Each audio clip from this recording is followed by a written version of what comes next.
नमस्कार दोस्तों, पुष्पा की बगिया में आप लोगों का बहुत बहुत स्वागत है। दोस्तों, आज हम देखेंगे कि चंपा की कटिंग हमें किस तरह से लगानी चाहिए जिससे कि हमारी कटिंग सक्सेसफुल हो और हम नए पौधे तैयार कर सकें। दोस्तों, चंपा के कई सारे कलर आते हैं। ये रेड कलर का चंपा है जो कि अभी पौधा छोटा है, और ये इधर वाइट कलर का चंपा है जो कि आपने रोड साइड पर जगह जगह पर लगे हुए देखा होगा। दोस्तों, ये चंपा का सबसे ज़्यादा मिलने वाला पौधा है जो कि जगह जगह लगाए जाते हैं। इसके अलावा दोस्तों, ये सारे चंपा के पौधे इसी वाइट वाले पौधे की कटिंग से तैयार किए गए हैं। दोस्तों, एक साल में ये पौधा इतना बड़ा हो गया। ये पिछले साल की लगाई हुई कटिंग्स है। तो चंपा की कटिंग आसानी से लग जाती है, लेकिन इसको लगने में एक डेढ़ महीने का समय तो ज़रूर लगता है। दोस्तों, ये चंपा का पीले कलर का पौधा है।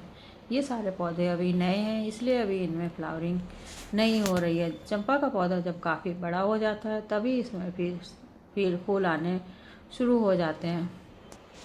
दोस्तों, चंपा के पौधे को हमें काफ़ी बड़ा गमला देना होता है, क्योंकि ये एक पेड़ रूपी पौधा होता है जो कि काफ़ी बड़ा होता है। चंपा की कटिंग लेने के लिए हमें इस तरह की कटिंग चंपा की ले लेनी है, या फिर आप चाहें तो इस तरह की कटिंग भी चंपा की ले सकते हैं।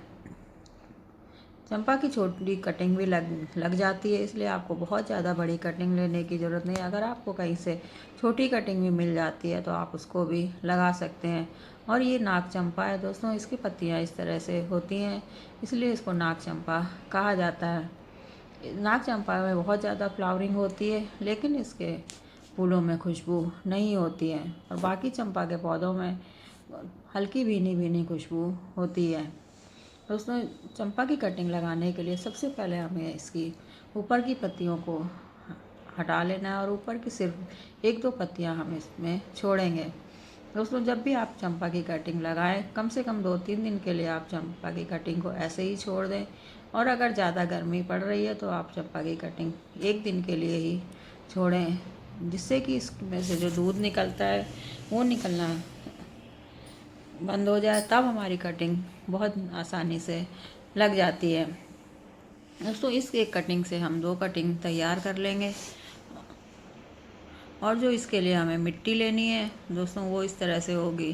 दोस्तों, चंपा की कटिंग को आपको सेमी शेड एरिया में रखना है। आप इसको फुल सनलाइट में आपको नहीं रखना है। इसकी पॉटिंग सॉइल जो हमें बनानी है, उसके लिए हम आधी नॉर्मल गार्डन सॉइल और आधी इसमें रेत यानी कि बालू मिला लेंगे, जिसको कि रिवर सैंड भी कहा जाता है।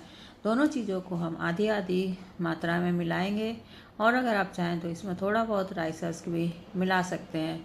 इन सबको अच्छी तरह से मिलाने के बाद हम इनको इस तरह के छोटे छोटे नर्सरी पॉट्स में भर लेंगे, या आपके पास कोई छोटे गमले हैं आप उनको उसमें भी इनको लगा सकते हैं। इनके जो ड्रेनेज होल हैं हम इस तरह से कवर कर लेंगे, और उसके बाद हम इसमें मिट्टी भर लेंगे।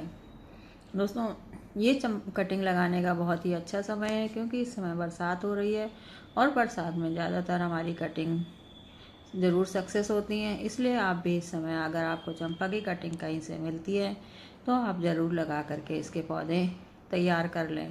दोस्तों, इससे हमारे गार्डन में हरियाली बनी रहती है, और जब चंपा में फूल भी नहीं आते तब भी हमारा गार्डन हरा भरा बना रहता है। इस तरह से मिट्टी भरने के बाद हम इसमें पहले पानी डाल देंगे, जिससे कि हमारी मिट्टी अच्छी तरह से बैठ जाए।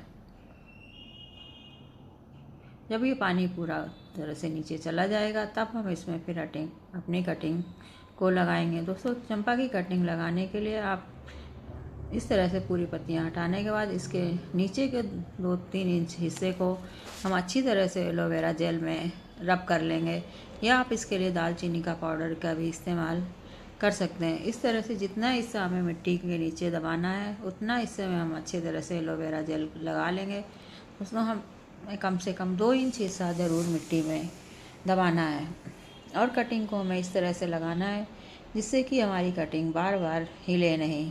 कोई भी कटिंग दोस्तों हिलने से ख़राब हो जाती है। इस तरह से हम कटिंग को अच्छी तरह से दबा करके लगा देंगे, और इसके चारों तरफ फिर से मिट्टी डाल देंगे, और इसको अच्छी तरह से दबा देंगे। इस तरह से दोस्तों लगाने के बाद हम अपनी सारी कटिंग को लगा करके तैयार कर लेंगे।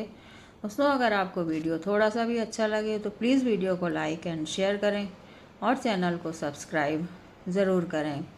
दोस्तों, आपके एक लाइक से ही मोटिवेशन मिलता है और इस तरह से हम अपनी सारी कटिंग को लगा लेंगे और इसके बाद इसको 4-5 दिन के लिए हम शेडी एरिया में रखेंगे। उसके बाद आपको कटिंग को सेमी शेड एरिया में रखना है या सुबह की 1-2 घंटे की लाइट जहाँ पर आती हो आप वहाँ पर इन कटिंग को रखें। धन्यवाद।